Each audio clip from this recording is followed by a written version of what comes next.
Autistic শিশু এটা কিন্তু অনেক অনেক পরিবারে কিন্তু এই শিশুরা আছে। তো সেক্ষেত্রে এই বিষয়টি নিয়ে চিন্তা ভাবনাটি পলিসি করতে হচ্ছে যে আসলে যখন বা অভিভাবকরা থাকবে না তখন এই বাচ্চাদের দেখাশোনা কিভাবে হবে, যেখানে সমাজসেবা অধিদপ্তর আছে বা বিভিন্ন আমাদের যে প্রতিষ্ঠান আছে, হ্যাঁ, সেবামূলক প্রতিষ্ঠান আছে। তো এই সব কিছু নিয়ে কিভাবে একটা কনক্রিট উপায়ে এটি সমাধান করা যায়, এটি পলিসি লেভেলে নিয়ে কাজ হচ্ছে। সরকার এই বিষয়টা নিয়ে কনসার্ন।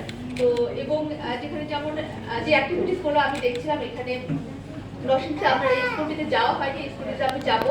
স্কুলের যে খবরের বিষয়টি নিয়ে কথা হলো অবকাঠামো, এটি নিয়ে আমরা কাজ করবো। আমি যেহেতু এটি আজকে জানলাম যে এখানে স্কুলটি একটু বড় কলে করে কিভাবে করা যায় এবং সুযোগ সুবিধা বৃদ্ধির জন্য কতটুকু কাজ করা যায়, ইনশাআল্লাহ আমরা এটি নিয়ে ভবিষ্যতে কাজ করব। আর আমি শুধু এটুকু বলবো যে আমাদের আসলে সামাজিক সচেতনতা বৃদ্ধির কোনো বিকল্প নেই। আমরা এই বাচ্চাদেরকে যদি আমরা মনে করি যে তারা আমাদের বোঝা, তাহলে আসলে আমরা নিজেরাই, আমি বলবো যে ভবিষ্যতে সেই লেভেলটা আমরা পৌঁছাতে পারিনি। আমাদের এই গার্ডিয়ানদের পাশে থাকতে হবে। অভিভাবকরা যে কষ্টটা করেন, এখানে যারা অভিভাবক আছেন তারা জানেন সকাল থেকে যে যুদ্ধ বলছিলেন, আসলে সত্যি কথা। আমাদের যারা ধরেন এই যে যারা সুস্থ বাচ্চা বলে আমরা দাবি করছি, আপনি মাদক বলেন, অনেক ক্রাইম, এই ক্রাইমগুলো কিন্তু এই যে এদেরকে কিন্তু গ্রাস করে ফেলছে।